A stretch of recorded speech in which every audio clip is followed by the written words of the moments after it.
Have you ever found yourself in that familiar, uncomfortable place? You know, the one where someone you care about messes up. Maybe they lied, they broke a promise, or completely disregarded your feelings. And then, almost instinctively, you step in. You make excuses for them, you clean up their mess. You offer forgiveness even before they've truly grasped the weight of their actions. You might tell yourself, this is kindness. This is love. This is me being the bigger person. And in our modern world, we're conditioned to believe that's always the right thing to do. But what if I told you there's a profound, often overlooked truth from an ancient philosophy, one that calls this well-intentioned intervention by a different name? What if, by shielding them from the very consequences of their choices, you're not actually helping them at all? What if your compassion, beautiful as it feels, is inadvertently robbing them of the most crucial lessons they need to learn to grow, to evolve, to truly become better? This isn't just about tough love or some harsh, uncaring approach. It's about a deeper wisdom. You see, Stoicism, that enduring philosophy of wisdom, courage, and self-mastery, isn't just a collection of insightful quotes or helpful tips. It's built upon universal truths, immutable principles about how the world and human nature truly operate. Think of them less like suggestions and more like iron laws. Laws as unyielding and fundamental as gravity itself. And when it comes to handling the fallout from others' actions, these laws reveal a profound reality we often resist. In this video, we're not just exploring abstract concepts. We're going to uncover the 7 Iron Laws of Stoicism. These are the unchanging truths that reveal precisely why interfering with someone else's consequences is not just a mistake, but always a mistake. It's a profound error that doesn't just hinder them. It subtly, yet deeply, erodes your own peace, your boundaries, and even your self-worth. So get ready. Because understanding these laws has the power to fundamentally transform every single relationship in your life, starting with the one you have with yourself. Let's dive in. All right, let's peel back the first layer of this Stoic wisdom. The very first iron law, the bedrock upon which all other understanding rests, is something we often intuitively know, yet struggle to fully embrace. Iron law number 1. The law of behavioral truth. Here's the core of it. Behavior is the only undeniable truth. Words, they're just temporary data. Think about that for a moment. In our daily lives, we're constantly bombarded by words. I'm so sorry. It won't happen again. I promise I'll change. And so often our hearts, desperate for peace, desperately want to believe those words. We want to believe the best in people, and that's a beautiful human quality. But what Marcus Aurelius or Seneca or Epictetus would tell you is that true wisdom lies in seeing things as they actually are, not as you wish them to be. They'd observe that apologies can be perfectly rehearsed. Tears can be meticulously timed. Promises can be empty echoes in the air. We've all seen it, haven't we? That person who says all the right things, whose words are a balm to your wounded spirit, but whose actions tell an entirely different story. Their words are a whisper, but their repeated behavior is a roar. The Stoics teach us to tune out the whisper and listen to the roar. Because the only thing that never lies, never obfuscates, never plays a trick on your perception are patterns. Consistent, observable patterns of behavior. This brings us to the profound mistake we make when we intervene.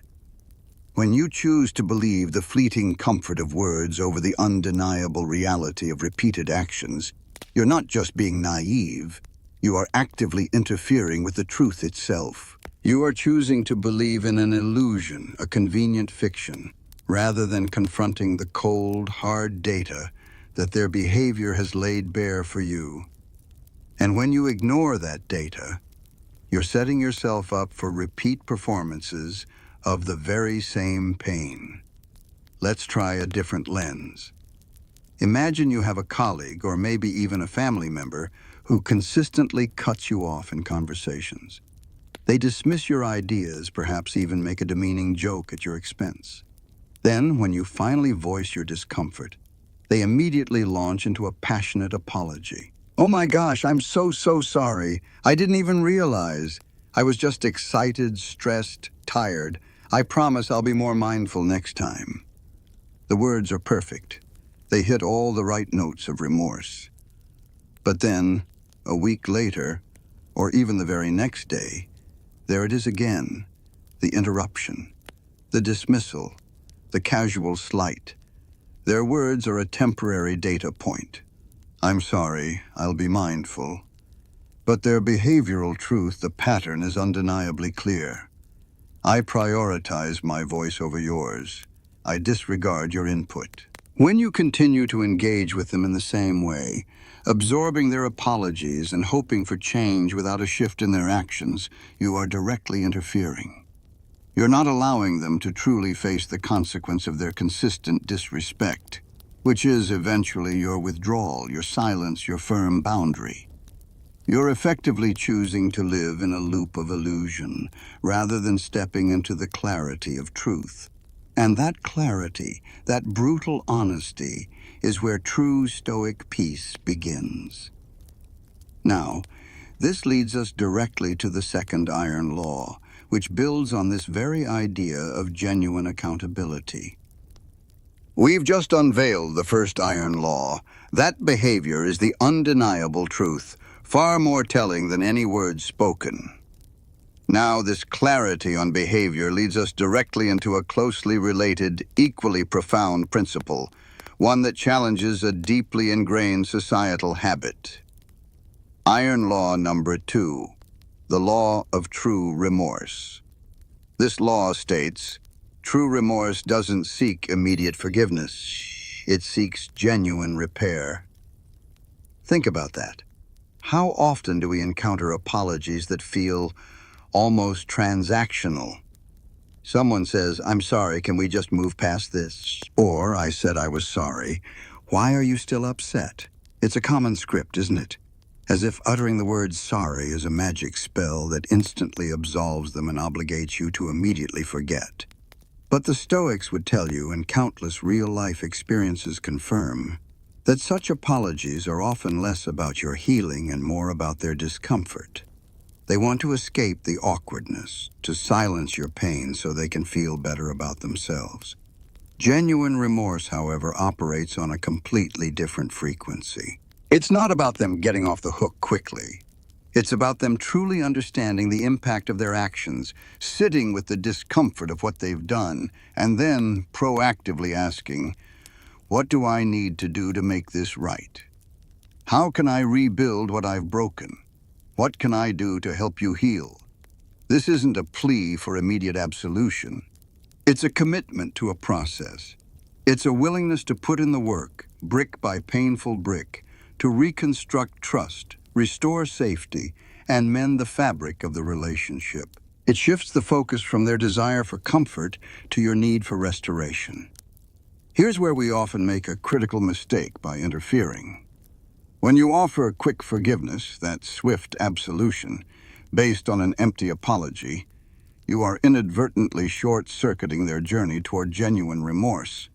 You're giving them a convenient exit ramp from accountability. You're essentially granting them immunity from the consequences, rather than requiring responsibility for the damage caused. It's like a doctor handing out painkillers for a broken bone without ever setting the bone itself. The immediate pain might subside, but the underlying problem remains festering beneath the surface. Consider this. You have a friend who consistently forgets about commitments, missing important events, being chronically late, or failing to follow through on shared plans. Every time you bring it up, they're full of elaborate excuses and heartfelt apologies. "Oh, I'm so terrible. I'm so sorry. I've just been so overwhelmed lately. It won't happen again, I promise."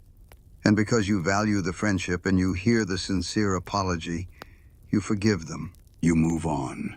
But then it happens again and again.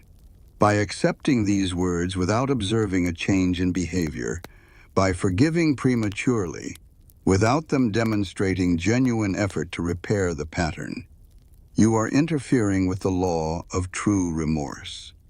You are denying them the opportunity to feel the full weight of your disappointment, the eroded trust, the tangible impact of their actions. Why would they truly seek to change their behavior if a simple, well-delivered apology is always enough to reset the score? They learn that words are a cheap currency for avoiding consequence, and that, as we'll explore in our next Iron Law, prevents a far deeper, more essential process from ever taking place. We've talked about how behavior speaks louder than words, and how true remorse demands action, not just apologies. Now, let's dig into something fundamentally uncomfortable yet absolutely essential for growth, captured by our third Iron Law. Iron Law number 3, the law of necessary friction. This law states growth doesn't happen in comfort. It happens in friction. Think about it like a muscle. When you lift weights, you're not making it easy for your body. You're deliberately creating resistance, causing microscopic tears in your muscle fibers. It's uncomfortable, sometimes even painful. But it's precisely in that discomfort, in that friction, that your muscles adapt, rebuild, and become stronger. Without that friction, without that challenge, there's no growth. Life works the same way. A person, a soul, an individual, they are no different from that muscle. To truly learn, to adapt, to develop resilience and wisdom, they must encounter resistance. They must face the discomfort and sometimes the acute pain that comes from their own choices. Consequences are not a punishment. They are life's necessary friction. They are the universe's way of providing feedback, of saying, this path leads to discomfort. Perhaps a different path would be wiser. This feedback loop, though often painful in the short term, is the very crucible in which character is forged and true understanding takes root. Here's where we, with the best of intentions, often commit a profound error: by interfering. When you step in and clean up someone else's messes, when you shield them from the natural repercussions of their actions, you are, in essence, robbing them of their necessary friction. You are insulating them, creating a sterile environment where they never truly have to confront their missteps. You're preventing them from feeling the full weight of their own choices. This isn't helping them. It's inadvertently making them weaker, less adaptable, and fundamentally less responsible. You're keeping them in a perpetual state of immaturity, where they never truly learn to navigate the difficult realities of cause and effect. Consider this common scenario. You have an adult child, perhaps in their late 20s or early 30s, who struggles with managing their finances. They're constantly running out of money, missing rent payments, or getting into debt despite having a decent job. Every month they call you distressed, panicked, and you, out of love and concern, quietly transfer money into their account. Or maybe you co-sign a loan or you pay off a credit card. Their words are full of promise. I'll be more careful next time. This is the last time, I swear, and you want to believe them. But the pattern continues. Each time you step in, you're preventing them from facing the true friction of their financial mismanagement. They never have to experience the stress of an eviction notice, the embarrassment of a bounced check, or the hard truth of financial scarcity. They never learn how to budget, how to delay gratification, or how to truly take responsibility for their financial future, because the consequences are always cushioned by your intervention. You're not helping them become financially stable. You're unintentionally ensuring they remain dependent, unprepared for the inevitable challenges of independent living. This act of shielding, of removing the very friction needed for growth, leads us directly to our next Iron Law. Because while your intentions might be noble, the outcome of this intervention can often be far more damaging than you realize. So, we've established that growth demands friction. Now, what happens when we consistently remove that essential friction, acting with the best of intentions? We run headfirst into our fourth Iron Law, one that often feels counterintuitive and can be difficult to accept. Iron Law number 4, the law of unintended harm. This law boldly states, enabling might look and feel like love, but it actively fosters dysfunction. Think about that for a moment. It's a direct, almost inevitable consequence of violating the previous law.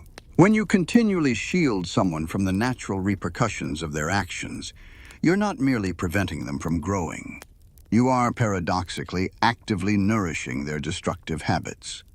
Your well-meaning silence in the face of their repeated missteps becomes tacit permission. Your constant help, whether it's dousing their fires, making excuses for their behavior, or constantly bailing them out, inadvertently becomes fuel for their unhealthy patterns. It's a deeply unsettling truth to confront, because deep down, we often believe we're being saviors. We genuinely think we're saving them from discomfort, from failure, from pain. But from a Stoic perspective, which demands objective clarity, you are doing the exact opposite. You're becoming complicit in their dysfunction. You're not intervening for their long-term good. You're interfering with the natural balance of consequences, keeping a fundamentally unhealthy system alive when it desperately needs to collapse and rebuild in a healthier way.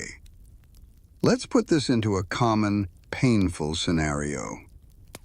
Imagine you have a close friend or even a family member who consistently drains your emotional energy with their endless drama. Every few weeks, it's a new crisis, a blown-up relationship, a conflict at work they can't resolve, or a perpetual victim narrative where everyone else is to blame.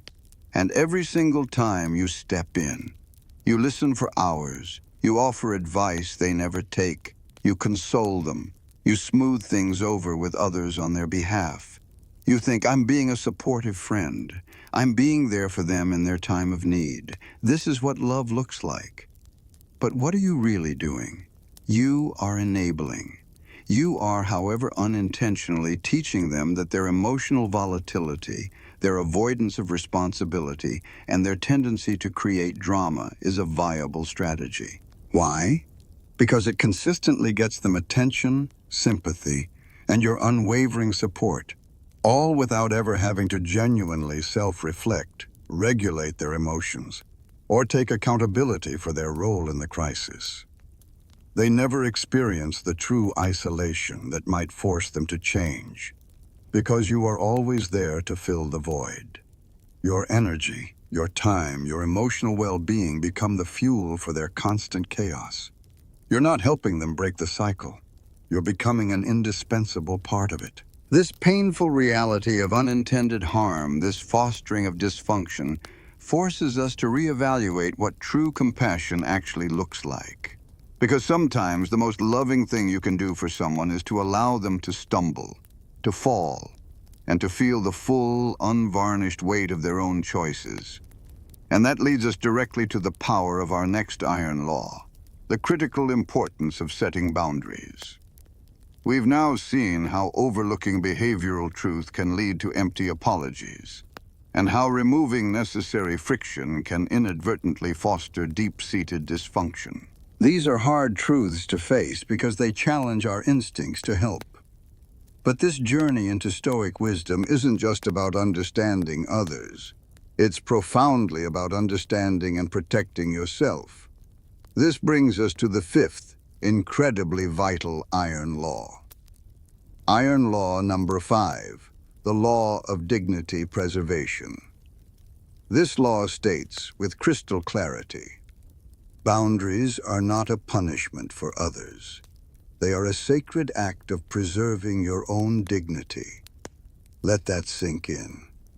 For too long, many of us have been conditioned to see boundaries as harsh, selfish, or even cruel.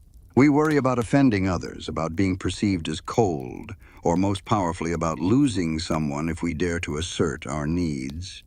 We confuse passive tolerance with genuine kindness. But a Stoic would tell you that true self-respect is not passive. When you set a boundary, you're not wielding a weapon against another person. You are building a shield around your deepest self. You're not saying, I hate you. You are, with quiet resolve, declaring, I respect myself enough to not allow this behavior into my life. I value my peace, my time, and my emotional well-being too much to let it be consistently eroded. This is an act of defense, not offense. It's the conscious choice to guard your inner sanctuary, your peace of mind. The one thing the Stoics teach us is truly within our control. Here's the critical mistake we make when we fail to intervene for ourselves. When you neglect to establish clear, firm boundaries, you are, by your inaction, sending a dangerously clear message. You are signaling that your personal space, your feelings, your very dignity are negotiable. You're inadvertently putting out a welcome mat for disrespect, for emotional exploitation, for whatever chaotic dynamic someone else chooses to bring. Your silence, your endless accommodation, your desperate attempts to keep the peace by sacrificing yourself. All of these become an open invitation for others to cross lines they might otherwise never dare to approach. Think of your inner peace like a beautifully kept garden. Every act of disrespect, every violation of trust, every unchecked boundary crossing is like a weed taking root. If you don't actively pull those weeds, if you don't put up a strong fence to protect your garden, eventually the weeds will choke out everything beautiful within it. You'll find yourself living in a state of constant anxiety, resentment, and emotional exhaustion. Your peace, your most precious possession, becomes a hostage to someone else's comfort or dysfunction. The Stoics understood that while we cannot control others' actions, we absolutely control our response to them, and that includes defining what we will and will not accept into our lives. Setting boundaries is an act of profound self-mastery. It's an exercise in wisdom, knowing what belongs to you and what does not. And it's an act of courage, the courage to choose your own well-being over the fleeting comfort of avoiding conflict. By actively preserving your dignity through clear boundaries, you're not just protecting yourself, you're also paradoxically laying the groundwork for healthier, more authentic relationships. Because true connection can only thrive where there is mutual respect. This powerful concept leads us naturally to our next Iron Law, one that speaks to the fundamental balance of the universe itself. We've journeyed through understanding behavioral truth, the nature of true remorse, the vital role of friction, and the unintended harm of enabling, all leading to the profound act of preserving your own dignity. Now let's zoom out even further beyond the individual and contemplate a principle that governs everything from the smallest atom to the grandest galaxy. A principle that the Stoics understood deeply. This is our sixth Iron Law. Iron Law number 6, the law of natural order. This law states, consequences are the universe's self-balancing mechanism. To interfere with them is an act of pure hubris. Think about the world around you. Every action has an equal and opposite reaction. If you plant an apple seed, you don't get an orange tree. If you touch a hot stove, you get burned. If you consistently neglect a garden, it becomes overgrown. These aren't arbitrary rules. They are the fundamental self-regulating principles of nature. They are the universe's way of maintaining balance, of teaching, of evolving. In our relationships, in our human interactions, these same natural laws are constantly at play. Dishonesty, when left unchecked, naturally erodes trust. Disrespect, consistently displayed, inevitably creates distance. Laziness or lack of effort naturally leads to a lack of results. These aren't personal judgments, they are natural consequences. They are the inherent feedback loops designed to guide behavior, to encourage adaptation, to foster healthier interactions. The profound mistake we make when we intervene here is staggering. When you actively attempt to erase or shield someone from these natural consequences, you are essentially acting as if you are above the fundamental laws of cause and effect. You are attempting to distort reality itself to fit your immediate desires or fears, perhaps the desire to avoid conflict or the fear of seeing someone suffer. But the universe doesn't negotiate with its laws. This effort is not only futile in the long run, but it almost invariably leads to greater chaos, more complicated problems, and deeper suffering down the line. You're trying to defy the current, and you will eventually be exhausted by it. Consider this. Imagine a person who perpetually takes shortcuts at work, consistently missing deadlines or producing subpar quality. Their actions naturally lead to consequences, missed opportunities, a tarnished reputation, maybe even the risk of losing their job. Instead of letting these natural consequences unfold, imagine a well-meaning manager or colleague who repeatedly steps in. They cover up the mistakes, redo the work for them, or make excuses to higher-ups. This intervention, though seemingly kind, is an act of interference with the law of natural order.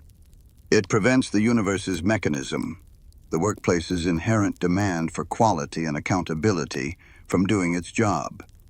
The person never truly experiences the sting of failure, the pressure to improve, or the direct impact of their work ethic. They learn that the system can be gamed, that their poor performance doesn't carry genuine weight.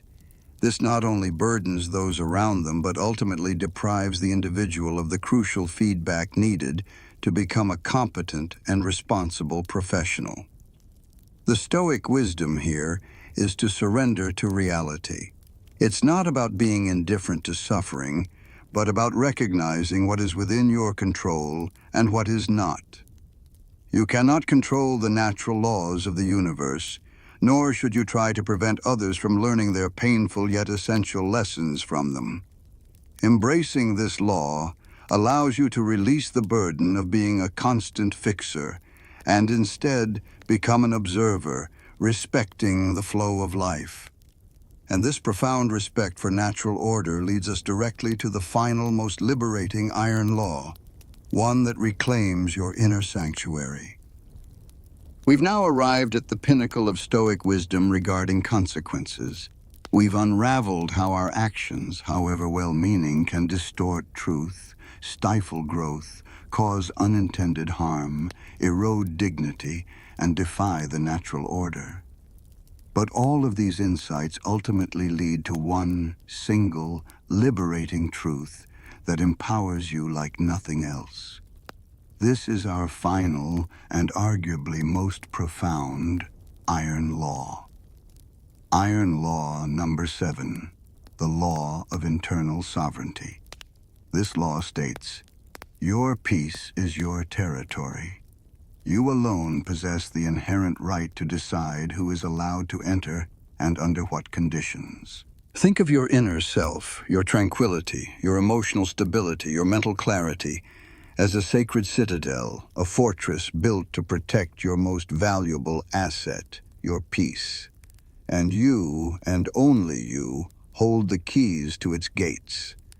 This isn't just a suggestion, it is the ultimate declaration of self-ownership, directly echoing Epictetus's core teaching that what is within our control is our judgment, our actions, and our internal state. Everything else is external and not truly ours to command. Why is this so powerful? Because it utterly strips away the need for external validation or permission. You do not need someone else to understand your decision to create distance. You don't need them to agree that their actions were harmful. You don't need them to change, apologize, or even acknowledge your pain for you to reclaim your peace. The decision, the power, the right to protect your sacred internal space that is entirely, unequivocally, and permanently yours. This is the radical freedom that Stoicism offers. Here's where the most insidious form of interference occurs. Not from others, but from within yourself. The biggest mistake, the most painful act of intervention, is the hesitation to protect your own peace. It's that agonizing pause, that silent wait, that desperate hope that they will change so you can finally feel better. You stand at the gates of your fortress, holding them wide open, waiting for the very person who has caused you distress to magically transform, granting you permission to be well. This is tantamount to handing the keys to your most precious sanctuary to the very individual who has repeatedly demonstrated a disregard for its sanctity. A Stoic, armed with this truth, understands that such a weight is not patience. It is self-abandonment. It's outsourcing your inner tranquility to someone who has proven incapable or unwilling to respect it. They reclaim those keys. They quietly, firmly, and without apology secure their gates. They understand that their peace is not a conditional gift, dependent on another's behavior. It is a fundamental right, an inherent state of being that must be fiercely guarded. Think of all the energy you've spent waiting. The mental rehearsals of conversations that never happen. The emotional loops of resentment and frustration. All of that is the cost of keeping your gates open, waiting for a signal that may never come. The law of internal sovereignty liberates you from this waiting game. It empowers you to take decisive action for your well-being, not out of anger or revenge, but out of a deep, unwavering self-respect. It is the ultimate act of love for yourself. And this leads us perfectly into our conclusion, where we synthesize these 7 iron laws into a practical, transformative path forward. So, there you have it. The 7 iron laws of Stoicism. These aren't some cold, unfeeling doctrines pulled from dusty ancient texts. They are, at their core, a profound call to respect reality. A call to see the world and the people in it with unflinching, objective clarity. They remind us that true kindness isn't always about cushioning blows or preventing discomfort. Sometimes the most loving, most compassionate thing you can do for another human being, and crucially for yourself, is to simply step back. Think of it like this powerful metaphor. Your job in this life is not to build a massive dam to stop the inevitable, powerful river of consequences. That's a futile, exhausting battle you will always lose. Your job as a wise and self-respecting individual is to simply step aside. Find your own firm ground, your own solid footing on the riverbank, and let that river, the river of their choices and their consequences, flow exactly as it's meant to. Trust the natural order. Trust that the universe provides the lessons whether we intervene or not. And in that courageous act of letting go, in that deliberate step aside, something truly transformative happens. You realize that allowing them to face their own consequences isn't you abandoning them. It's the profound, liberating moment you finally decide to stop abandoning yourself. This isn't the cold, hard end of love or compassion. It's the powerful, dignified beginning of self-respect. It's choosing your peace over their comfort, your growth over their stagnation. It's living truly, stoically, in alignment with what is right for you. If this message has resonated deep within your soul, if it's ignited a spark of recognition, then this isn't just another YouTube video. This is your personal line in the sand. This is the truth speaking. And if you're ready to cultivate clarity, to master your inner world, and to truly live with purpose, then I urge you, subscribe to Stoic Source right now. Join our growing community. I want to hear from you. Comment below which of these 7 iron laws impacted you the most, and why. And please, share this video with someone who needs to hear it. Someone who has been strong for far too long, shouldering burdens that aren't theirs. Remember, mercy is not weakness, but neither is letting chaos keep its place at your table. You have given enough. It's time to choose peace.